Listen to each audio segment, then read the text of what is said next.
Piladuin Quason, taga Antipolo. Shoutout nga pala sa pamilya ko, saka sa girlfriend ko, si Cathy. Yan ha. Mga katrabaho mo. Wala ko. Ay, okay na. Sa mga gusto mag-additional code, PM na lang si Sir Mon. Yan, salamat sir. Okay, magmamaneho po ito si sir. So ayan na po, si Sir Choppy, mag-additional to ng code 3. So yun nga po yung requirements natin sa LTO ay PDC certificate po. Kaya napapunta dito si sir para sa certificate. So plano niya kasing mag-drive ng mga straight track. So yun. So wala po talagang hanapin sa inyo si LTO kundi yung PDC certificate na galing dito sa aming driving school. Kaya yung mga gustong mag-additional code dyan, PM nyo lamang po ako. Yun. So, shout out nga po pala dyan sa aking mga estudyante at followers na patuloy na sumusuporta sa aking page. At yung mga gustong mag-additional code 2 po, ay code 3 po, dapat meron kayong code 2 na 4 na taong professional. Pag non-pro po mga sir, hindi po tayo pwedeng mag-add ng code 3. So ang gagawin nyo lamang po is magpunta ng LTO para sa professional code nyo. Pag professional po, mag-aantay po tayo ng 4 years. So medyo maano po yung papuntang code 3, matagal. Pero kung matagal na po yung lisensya nyo na professional, pwede na po yon.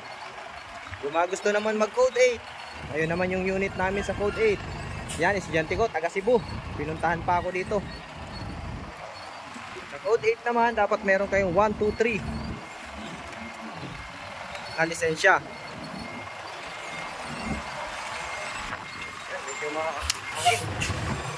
Okay, parking sir. So parking ang gagawin nito ni sir. So on parking po ang ginagawa ng mga code 3 dito.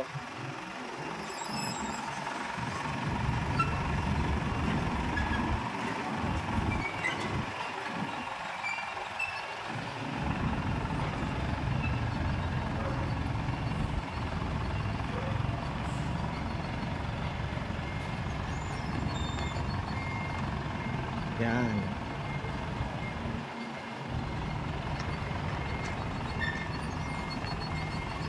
So, hindi madali yan sa first timer. Kung first timer kang magmaneho, mahirap po yan. Hindi ka pa sanay sa mga side mirror. Yan si sir, sanay na din magmaneho.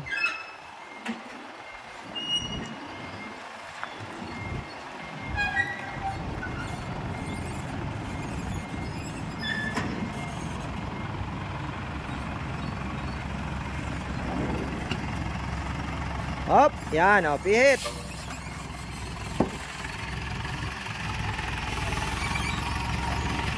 Okay. So, huwag kalimutan, pa-share po ng ating mga videos and huwag din pong kalimutan i-follow yung aking page sa Facebook, TikTok, YouTube. Bawi na. Okay. Sige lang, kanan lang.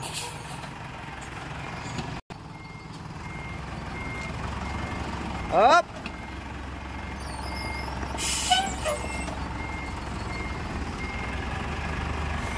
Yun. Break. Oh, ayos. Yan si sir.